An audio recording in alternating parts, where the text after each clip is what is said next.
Cenas como essa são mais comuns do que nós imaginamos. A cada 40 segundos, ocorre um suicídio em algum lugar do planeta. Todos os dias, cerca de 1.920 pessoas põem fim às suas vidas.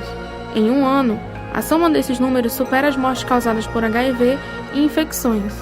A depressão é uma das maiores causas de tentativas de suicídio, porque para algumas pessoas a morte pode parecer a única saída para uma situação de sofrimento. Eu tenho 21 anos, eu estudo Direito. Quando eu era uma criança bem alegre, eu era uma criança bem ágil, eu fazia muitas coisas, eu gostava de brincar, eu era danada, não muito, mas uma criança normal. Então, quando foi mudando para a adolescência, tipo uns 12, 13 anos, aí eu fui começando a ficar mais introspectiva. Daí, quando eu fiz uns 17 anos, eu acho que no começo meus pais não quiseram muito perceber que eu estava com depressão. Eu falava, mas eles não perceberam. E daí, quando fiz uns 17 anos, quando eu entrei na faculdade, ficou muito sério mesmo.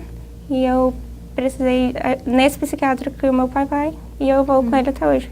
Mas eu acho que por uma carga genética, eu acredito muito na carga genética, porque meu pai apresenta depressão, minha avó apresenta depressão, então isso e mais alguns outros conflitos, como a cobrança da sociedade por aparência perfeita e por várias outras coisas, talvez um pouco do casamento um pouco conturbado dos meus pais, tenha desencadeado, mas isso não quer dizer que toda pessoa que tem os pais que brigam ou alguma coisa vai ter depressão, entendeu? Por isso que eu acho que tem muita parte genética aí.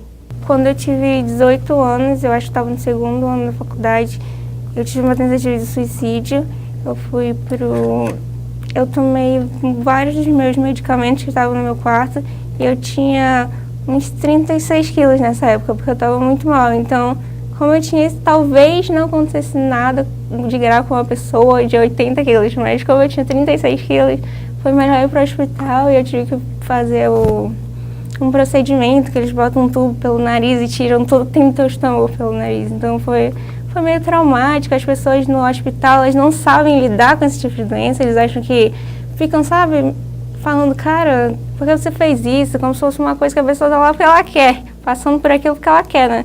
Então, eu acho que falta isso nos profissionais de saúde. Eles ignoram a parte da psiquiatria e não conseguem lidar com pessoas que têm doenças mentais. Eles acham que isso é uma frescura e acaba prejudicando muito, porque quando eu estava na mesa de procedimento, uma mesa prateada lá, eu estava muito mal, minha mãe estava lá e simplesmente 3 enfermeiras conversando, falando, ai, nossa, veio aqui semana passada, essa daí foi suicídio? Foi. Então, é uma coisa absurda, minha mãe teve que mandar elas pararem, pelo amor de Deus, aquilo não é uma situação legal, e eu acho que falta mais preparação sim para lidar com esse tipo de coisa.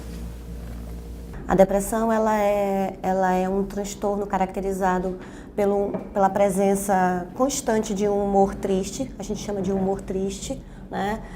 A presença de, às vezes, que a gente chama de anedonia, uma certa dificuldade na vontade, uma certa abulia, uma certa característica de que realmente o humor da pessoa ele fica muito rebaixado.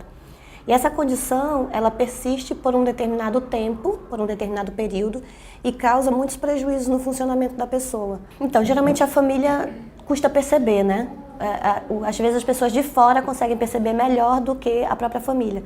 A família tem dificuldade, às vezes, de perceber esse processo. Mas quando a família percebe, o ideal é ela dar apoio. E dar apoio, e a gente tem uma questão sutil nesse processo, é que a família acha que, às vezes, dar apoio é dizer para o outro o que tem que ser feito. E dar apoio não é exatamente isso. Dar apoio é perguntar do outro o que está acontecendo, se ele quer falar, se ele deseja falar. É muito mais ouvir do que dizer. E aí, esse apoio, o paciente depressivo, ele precisa. Então, todo o tratamento, ele precisa acontecer quando a pessoa permite que o tratamento aconteça. Agora, é possível a família tentar influenciar, é possível a família mobilizar, é possível a família tentar fazer alguma coisa para ajudar essa pessoa a desenvolver a vontade e o desejo de se tratar. Mas se a pessoa não quiser se tratar, não existe nenhum tratamento que é compulsivo, que é imposto, né? Precisa a pessoa querer se tratar. Isso para qualquer transtorno mental, não apenas para depressão. Por se tratar de uma doença que se agrava com o tempo, a depressão geralmente é diagnosticada tarde. Apenas 30% das pessoas recebem o tratamento adequado e, por isso, muitas delas cometem o suicídio. É uma estatística que existe, a depressão ela acomete muito mais mulheres do que homens. Ela tem uma faixa etária, né? Então ela está aí caracterizada por volta dos 18, 19 anos nas mulheres até uns 35. Então é uma faixa mais prevalente, você vai encontrar um número de mulheres que costumam ter depressão nessa faixa etária. Então a gente chama, são os grupos de risco. Na adolescência, ela já começou a se mostrar muito introspectiva, né? Muito diferente da criança que ela tinha sido, né?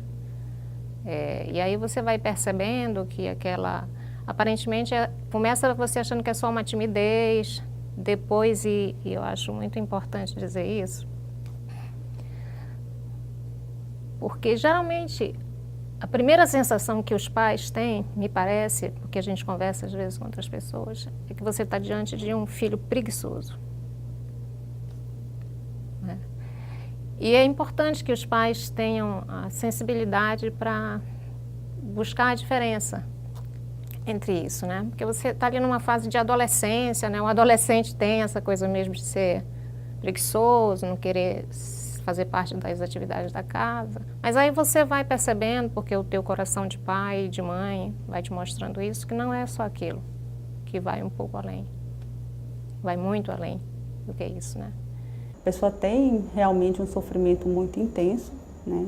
E a família, ela tem que apoiar o que eu costumo dizer para os familiares, né? Tem muitos familiares que ainda chegam hoje no consultório e falam, né? Ah, mas eu já falei, não é que ela tem que reagir? Eu digo, ela tem que reagir depois, só que ela só vai reagir fazendo o tratamento, porque é como eu dizer para um paciente que está em coma. Se o paciente estiver em coma, eu vou dizer para ele, olha, levanta daí e reage? Não, né? Nós vamos tentar tratá-lo. Assim é a pessoa com depressão, nós temos que tentar tratá-la primeiramente para depois ela conseguir reagir. As pessoas ainda têm uma crença de que, se eu for no psicólogo, eu não estou tão ruim como se eu for para o psiquiatra, né? E não tem, por exemplo, uma depressão leve, eu posso até dizer que pode ir somente com o psicólogo, iniciar com uma terapia e provavelmente a pessoa vai ter melhora, mas daí para uma depressão moderada a grave, necessariamente eu tenho que ter o acompanhamento farmacológico e isso quem vai fazer é o psiquiatra. O apoio da família e amigos em casos como esse é essencial, podendo até fazer com que a pessoa que sofre de depressão avance mais rapidamente em seu tratamento.